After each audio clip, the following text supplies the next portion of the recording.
Wayne almost talked himself out of greatness. John Wayne almost sabotaged the single performance that convinced Hollywood he could actually act. This is the story of Red River, and the fight Wayne had with his own director over how far he was willing to go against his own image. The role against type.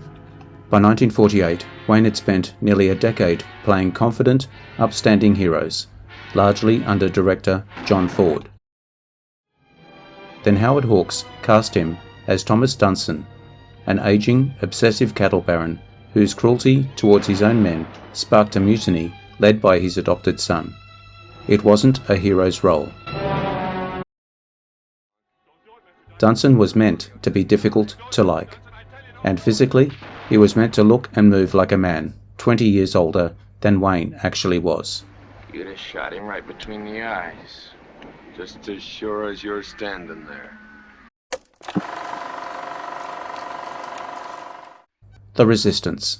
Wayne was 45 years old at the time, and by most accounts, Hawks didn't think he was old enough for the part yet. "Duke, you're going to be one pretty soon. Why don't you get some practice?"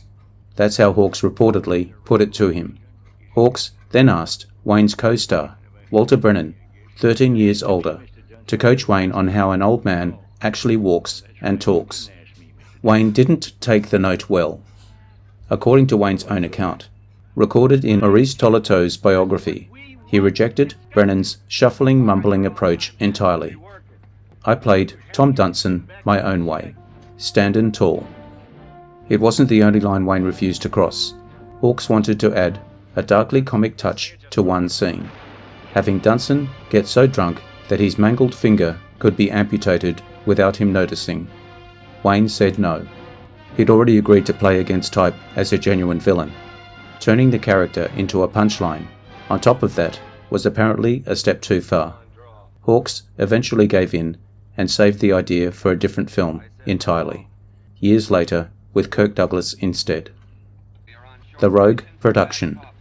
None of this made the production easy. Wayne endured 6 straight weeks of rain shooting on location in Arizona, and reportedly caught a severe cold in the process. Get it, you hungry hound! He also clashed constantly with his co-star, Montgomery Clift, an intensely private method actor with almost nothing in common with Wayne's rowdy poker-playing cast and crew.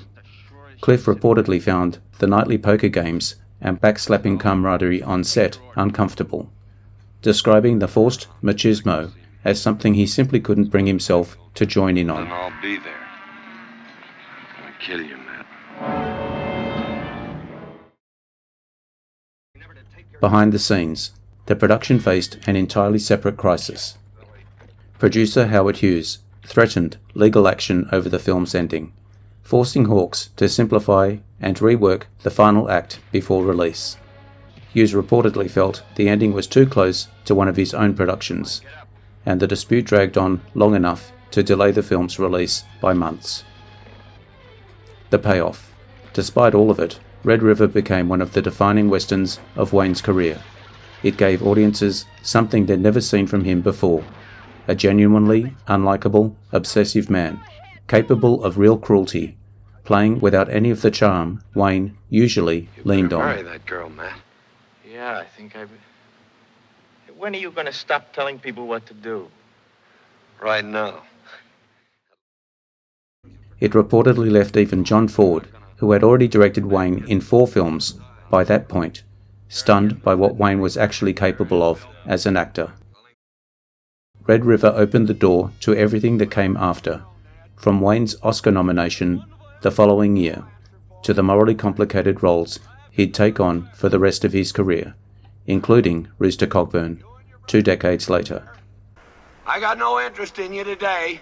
Stand clear and you won't get hurt. None of it happens if Wayne gets his way on every single note Hawks gave him. Sometimes the performance that redefined a career is the one the actor almost talked his way out of. If you want more stories like this, hit subscribe, and I'll see you in the next one.